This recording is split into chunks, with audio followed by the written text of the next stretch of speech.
JEE mains में अगर magnetic effects of current का ये क्वेश्चन आ गया तो बच्चे बहुत ज्यादा परेशान हो जाएंगे और बहुत सारा टाइम अपना वेस्ट कर देंगे, पर आप इस टाइप के क्वेश्चंस को कुछ सेकंड्स में सॉल्व कर सकते हो अगर ये वीडियो कंप्लीट देख ली तो। सवाल में बोल रहा है straight wire is placed in a magnetic field that varies with distance x from origin as b बराबर this, ends of wire are at a, 0 and 2a, 0 and it carries a current I. If the magnitude of force on the wire is इतना, then the value of k is.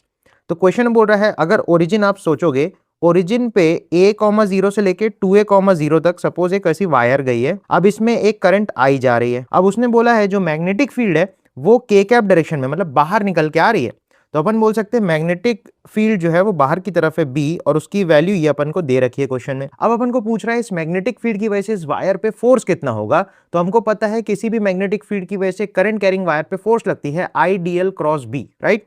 तो L तो सीधा सीधा ये हो जाएगा, परंतु दिक्कत ये है मैग्नेटिक फील्ड x के साथ वेरी कर रही है, मतलब आप अलग अलग x पे अगर जाओगे तो मैग्नेटिक फील्ड वेरी करेगी, तो यहाँ पे ऑब्वियसली इंटीग्रेशन का यूज करना पड़ेगा। तो यहाँ से अगर अपन x डिस्टेंस पे एक छोटा सा एलिमेंट ले ले जिसकी लंबाई dx होगी, तो ये हमारा करंट एलिमेंट बन जाएगा आई डी एक्स, राइट। और इस पे जो फोर्स लगेगी i d x cross b, तो i d x cross b नीचे की तरफ फोर्स आ जाएगी, तो आप सीधा सीधा क्रॉस प्रोडक्ट करके इस पे फोर्स बता सकते हो, नीचे आ जाएगी फोर्स। ऐसे हर एलिमेंट पे आप लोगे तो सब पे फोर्स नीचे की तरफ ही आएगी, तो सारी फोर्स की डायरेक्शन एक ही है, तो सीधा सीधा अपन i D L cross b का इंटीग्रेशन निकाल सकते हैं। तो अपने को अगर फोर्स चाहिए तो ये हो जाएगा i into d x into b, b की वैल्यू है बी नॉट। अब इसको इंटीग्रेट करना पड़ेगा।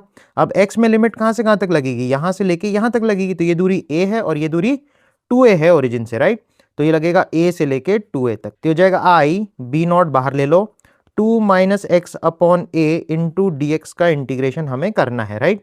तो इसको अगर आप इंटीग्रेट करोगे तो यहाँ पे मिलेगा आई बी नॉट, 2 के सामने x आ जाएगा माइनस एक्स का एक्स स्क्वायर बाई 2a हो जाएगा, राइट। तो a से लेके 2a हो जाएगा, तो ये हो जाएगा आई बी नॉट, 2x में आप लिखोगे 2 into 2a minus A will be a minus 1 upon 2a बाहर ले लिया, 2a का square 4a square minus a square, तो ये हो जाएगा 3a स्क्वायर।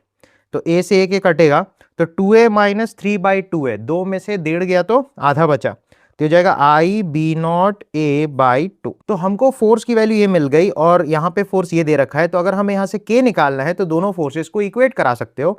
तो आप लिखोगे i b not a by 2 is equal to b not i a के बाई 4, ये कट जाएगा ये कट जाएगा, तो k बाई 4 अगर 2 आता है तो 2 से 2 काट दो, तो k की वैल्यू सीधा सीधा 2 हो जाएगी। तो इस क्वेश्चन का करेक्ट आंसर 2 हो जाएगा। इस टाइप के क्वेश्चंस को कैसे सॉल्व किया जाता है, ऐसे और ट्रिक्स और फंडों के लिए फॉलो करना एक्सप्लोर इंटरेस्टिंग को।